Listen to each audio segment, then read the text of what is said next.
Time for a concept video now. Today, we're going to be taking a look at an exception to the law of demand that we have already discussed. I'm sure many of you would have watched our video on the law of demand, where we discussed on the inverse relationship between price and the quantity demanded. Today, we shall take a look at the exception to this particular rule.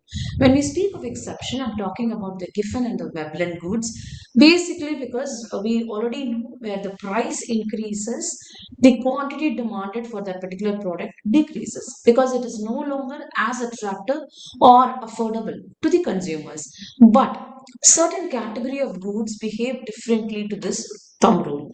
Those are the Giffen goods and the Veblen goods. When I say Veblen goods, I'm talking about the luxury goods, the Rolls Royce, the Radu watches, and all that. It kind of sets out a status symbol. The more the price for that particular product, the more it is looked at as a very attractive option.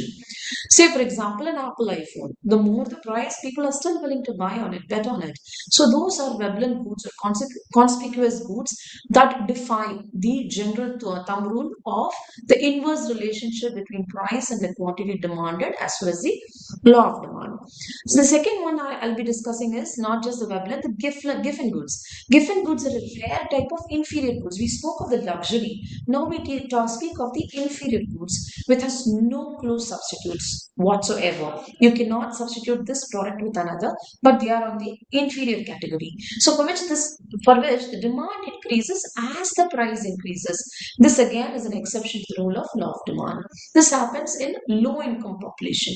When staple foods like rice or bread, it becomes more expensive, the consumers are forced to purchase it even more instead of other items like meat, because as they are inferior goods, even the price increase in the inferior goods is still lucrative to them in comparison to the other products which are really rising in prices. So this is a better devil. Although the prices are increasing for these goods as well, it is much lesser in comparison to the other goods. So those are the Giffen goods. So these are the two first exceptions to the law of demand: Veblen goods and the Giffen goods. We also have the necessities category.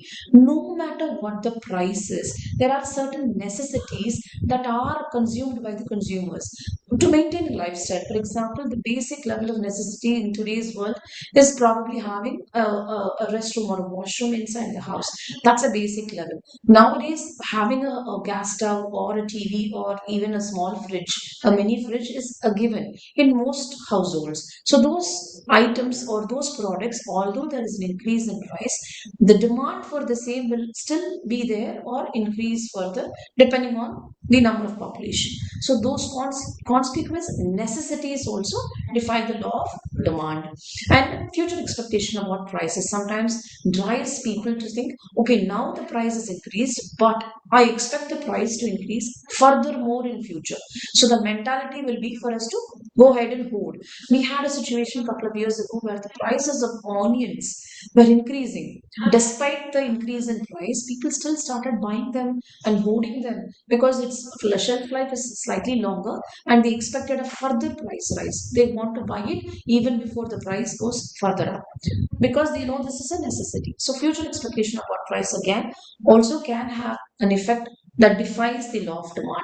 And sometimes incomplete information and of course irrational human behavior, which has no explanation whatsoever, can also go against the law of demand. And demand for necessities, as we have already spoken, the lifestyle maintenance or the basic necessities, despite the fact there is an increase in those category of prices, they will still be in demand. And speculative goods, for example, secure stock market. You can say that when the price of a particular stock increases, suddenly there's going to be an upsurge of people thinking, oh, the more the price, oh, great, its value is greater. So let me just go ahead and invest in that particular stock because consumer confidence is kind of portrayed out there. So those are the things that are to be kept in mind when we are discussing the exceptions to the law of demand. So this is a concept video that is broken down in a very short period of time. That's the reason why you should choose Emerge. So come to us to register for your CA Foundation soon. These are the offices that we have. We have a center in Chennai and also in Mumbai and Dubai. We also conduct online sessions. So you can contact us on any of these numbers that is displayed on the screen. All the very best for your exams.